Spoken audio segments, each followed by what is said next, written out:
అదేంటి బాబాయ్, అన్ని మేతకెడితే నందుగడ మాత్రం ఇక్కడే ఉన్నాడు? వాడు గడ్డి వద్దంటూ మొరాయిస్తున్నాడు. నువ్వు పిలిస్తేనే వస్తాడని మొండికేశాడు. నీళ్లు కూడా తాగలా.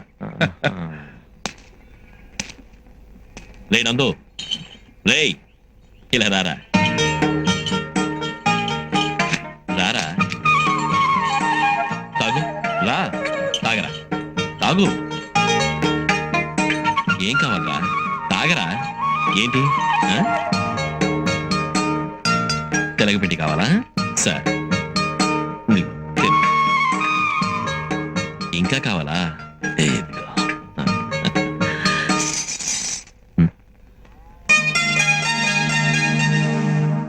ఏంటి ఎద్దుతో మాట్లాడుతున్నారు? వాడు నా తమ్ముడు. వాడికి ఏం కావాలో నాకు తెలుస్తుంది. నేనేం మాట్లాడినా వాడికి అర్థమవుతుంది. అవును, ఏంటి ఇలా వచ్చావు? మీతో ఒక ముఖ్యమైన విషయం మాట్లాడాలి. ఏంటి? మీ దగ్గరికి వచ్చి ఎవరేం అడిగినా ఇస్తారట కదా? ఏం కావాలి? అడిగితే ఇస్తారా? నా వల్ల అయితే తప్పకుండా ఇస్తాను. మీ చేతులతో నా మెడలో తాళి కట్టాలి. నన్ను పెళ్లి చేసుకోవాలి. నేను ఈ ఇంటి కోడల్ని కావాలి.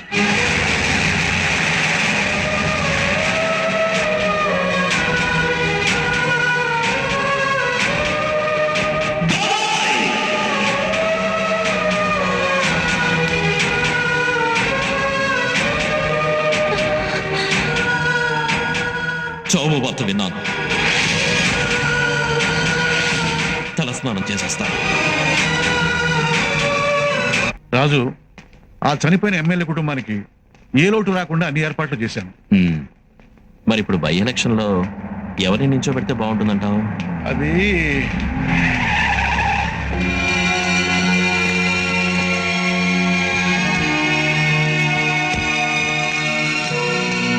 చూడు నా తడ. నాకు తెలీదు. నమస్కారం. నమస్తే. నమస్కారం. నమస్తే. చెల్లెమ్మ ఎలా ఉంది? ఆమె నీ చెల్లెలే కాదు, నా కూతురు లాంటిది. ఆమెకే మహారాణిలా ఉంది. రాజు, మనం నువ్వు గెలిపించిన ఎమ్మెల్యే గుండెపోటుతో చనిపోయాడుగా, అందుకని బై ఎలక్షన్స్ లో నామినేషన్ వేయడానికి వెళ్తున్నాను. నీ సపోర్ట్ అడగడానికి వచ్చాను. అలాగే. సంతోషం. ఆహా, నీ కాళ్ళకి మొక్కాలరా బాబు. వస్తాను అల్లుడు గారు. ఒక్క నిమిషం బాబాయ్, ఆ స్టాంప్ పేపర్లు ఇవ్వు. ఇందులో సంతకం పెట్టండి, మద్దతు ఇస్తాను.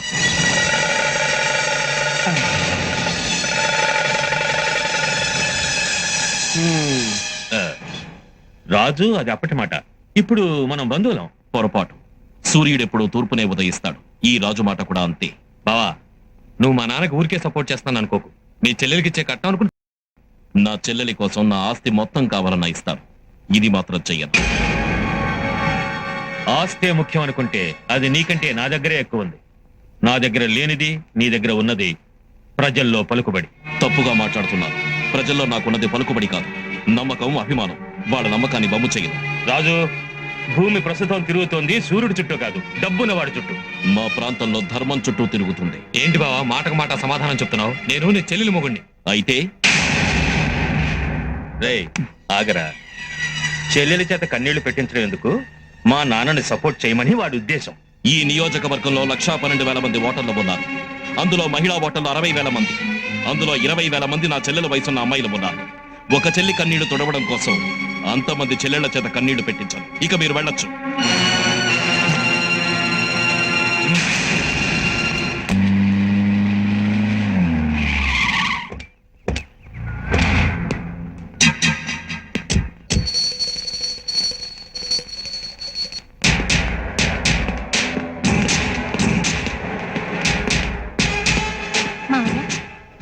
నామినేషన్ వేసి వస్తున్నట్టున్నారు. హారతి తీసుకోండి. నిన్ను ఇంటి కోడలు చేసుకుంది నీ అందం చూసి, నీ అన్నయ్య గుణం చూసి కాదే. రాజకీయంగా నేను ఎదగడానికి మీ అన్నయ్య నాకు మద్దతు ఇవ్వనంటాడా?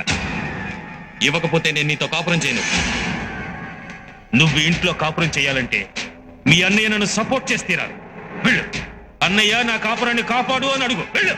నా ప్రాణాలైనా ఇస్తాను కానీ మా అన్నయ్య ఆత్మగౌరవాన్ని కించపరిచే పని నేను చెయ్యను.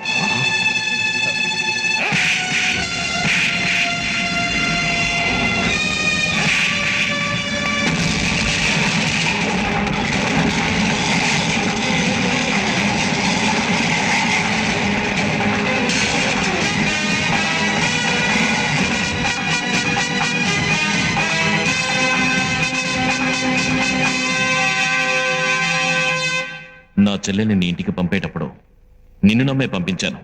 కానీ మీ నాన్న నా చెల్లెల్ని కొట్టి మెడపట్టుకుని బయటికి గంటేంత వరకు చూస్తూ ఊరుకున్నావు. ఎందుకు అలా చేశాననేది నాకు తెలియాలి. అలా చేయమని చెప్పింది నేనే. మా నాన్న రాజకీయాల్లో కింగ్ లాగా ఉండేవాడు. ఆయన్ని అనామకుడి కన్నా హీనంగా ఓడించాం. ఆయన మళ్ళీ రాజకీయాల్లోకి రావాలి. అది నీ వల్లే జరగాలి. మా నాన్నని గెలిపించి అసెంబ్లీకి పంపించు. అప్పుడు నీ చెల్లెల్ని నాతో పాటు మా ఇంటికి తీసుకెళ్తాను. అలా చేయకపోతే నీ చెల్లెలు జీవితాంతం నీ ఇంట్లో నీ కళ్ళ ముందే మొగుడు వదిలేసిన ముండలా పడు.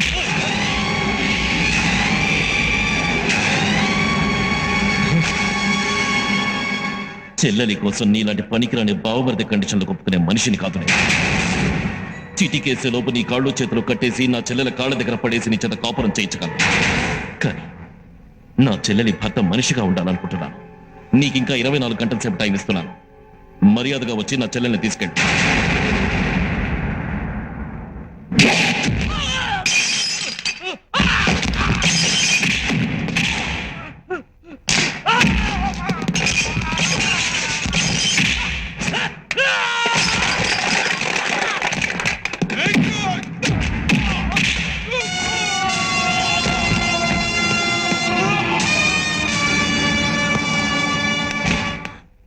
నన్ను రాజుగానే పుట్టనివ్వు, నరసింహరాజుని చేయకు. రాజు,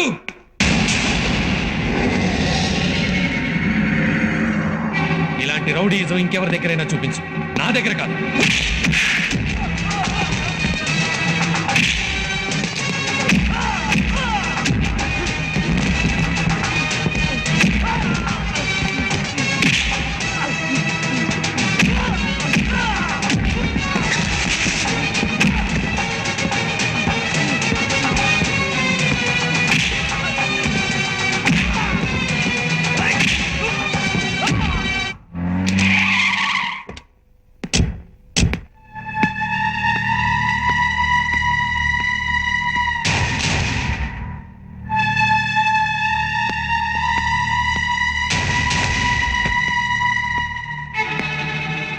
మళ్ళీ దీని తెచ్చావేంట్రా? ఏంట్రా ఇది? ఎవరు కొట్టారు? ఇన్నాళ్ళు రాజునే చూశాను, ఇవాళ నరసింహరాజుని చూశాను నాన్న.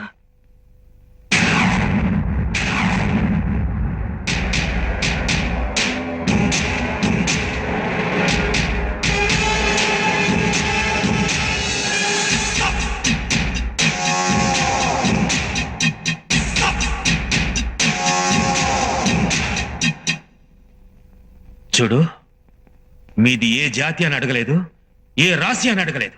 ఆఖరికి నీ చెల్లెలో ఒక ఉంచుకున్న దానికి పుట్టిందని తెలిసి కూడా నా ఇంటి కోడల్ని చేసుకున్నాను. అలాంటిది నా కొడుకు మీదే చేసుకుంటా. ఏయ్! తప్పు చేస్తే అది తప్పని తెలియచేయటం, సరిదిద్దుకోకపోతే కాళ్ళు చేతులు విరిచేయటం ఈ నరసింహరాజుకి తెలిసిన న్యాయం, ధర్మం. రాక్షస బలితోనైనా పెట్టుకోవచ్చు గాని ఈ రాజకీయ నాయకుడితో పెట్టుకోకూడదని తెలుసుకో. రాక్షసుడైన రాముడితో పెట్టుకుంటే 10 తలలు తెగి పడతాయని నువ్వు తెలుసుకో.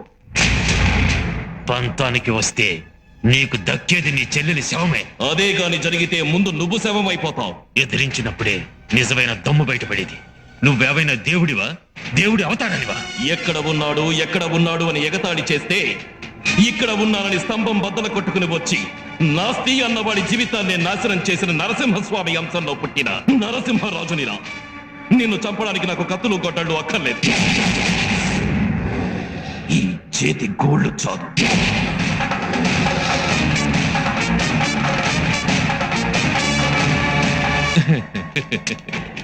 ఇలా చెప్తే నువ్వు ఒప్పుకోవని నాకు తెలుసు.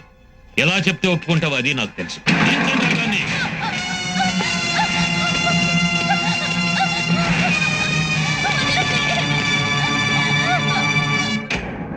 నీ చెల్లెలు చంపుతానంటే నువ్వు సంతకం పెట్టు.